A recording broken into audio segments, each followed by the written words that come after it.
Russian strongman Vladimir Putin doesn't deserve to be rewarded with a return trip to the White House, and instead should be required to extradite to the United States the 12 intelligence officers accused of tampering in the 2016 presidential election. U.S.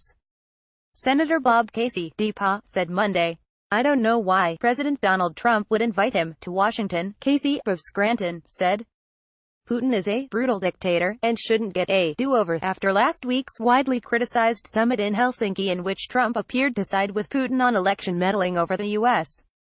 intelligence community, for him to get a forum when he's aiding and abetting the Assad regime in Syria, when he directed operations against our election and undermined democracy all around the world, Casey said. Why would he get another forum? Reminded that the United States does not have an extradition treaty with Russia, making it entirely likely that the intelligence agents indicted by Special Counsel Robert Mueller will never stand trial in the United States. Casey nonetheless advocated for some alternative mechanism to bring them to justice. Casey's remarks on Putin during an interview after a wide-ranging speech the two-term senator delivered to the monthly Pennsylvania Press Club luncheon at the Harrisburg Hilton. In a speech, and a question-and-answer session stretching nearly an hour, Casey, who's running for re-election for a third term against Republican Lou Barletta this fall, aggressively avoided making headlines or courting controversy. But that isn't meant that he didn't come to the table with some strongly held views. Casey said he had no idea why Trump was so deferential to Putin, and it was an outrage that Trump, threw our intelligence agencies under the bus. I don't know why Trump, couldn't say to him, Putin, very plainly, I know you did this and we don't even have to debate it. And if you do it again, there will be consequences. That hardline stance didn't preclude engagement on other issues, such as Syria, Casey said, but the idea you can pretend election meddling didn't happen and not confront it. The failure to do that is bad enough. Casey's comments Monday put him on the same page as his Republican colleague from Pennsylvania, U.S. Senator Pat Toomey, who has similarly defended the U.S.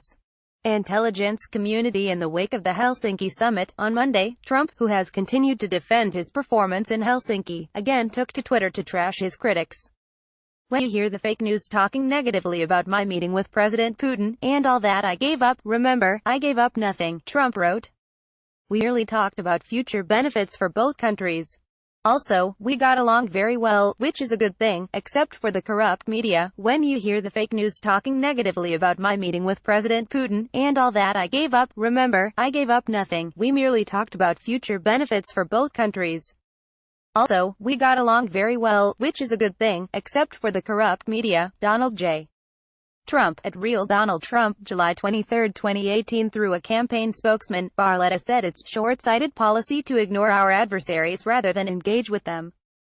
Barletta believes we should continue to hold Russia accountable and work toward diplomatic solutions when we can, the spokesman, David Jackson, said. Casey stood by his decision to oppose the nomination of federal Judge Brett Kavanaugh to the U.S. Supreme Court, insisting that it was still the product of a corrupt bargain between the White House and such hard-right interests as the Heritage Foundation and the Federalist Society. Kavanaugh's name was included on a list, formulated by those groups, of high nominees that candidate Trump, and later President Trump, said he'd exclusively rely on to fill vacancies on the High Court. The Heritage Foundation and Federalist Society are celebrating, Casey said, adding, I cannot support someone on that list. Barletta's campaign blasted back, saying, no one is fooled by Casey's blind partisan obstruction. The people of Pennsylvania elected Bob Casey to do his job, not ignore his responsibilities to satisfy his radical base. Casey has said he'll meet with Kavanaugh if asked, but remains a no vote for confirmation. Casey never once mentioned Barletta, our 11th district, by name, or alluded to him. But he was sharply critical of the White House's tough immigration policies, which Barletta, an early Trump backer, supports. Casey told the crowd at the Hilton that he does not support calls from some quarters on the left to abolish Immigrations and Customs Enforcement, the subsection of the U.S. of Homeland Security that was charged with carrying out the administration's polarizing family separation policy, ICE abolished. No, for sure, he said, adding that doesn't mean like that. For any public agency, they shouldn't be subject to reviews in the appropriations process.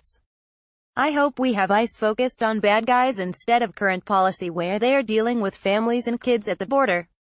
I don't agree with the call to eliminate it, asked for his solution to the nation's seemingly unsolvable immigration reform issue. Casey called for an approach similar to a 2013 bill that passed with a bipartisan majority in the Senate before disappearing in the Republican-controlled U.S.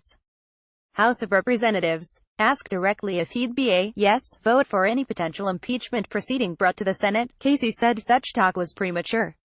We're still waiting on the report from Special Counsel Robert Mueller. Casey said, we'll just have to wait and see what's in that report.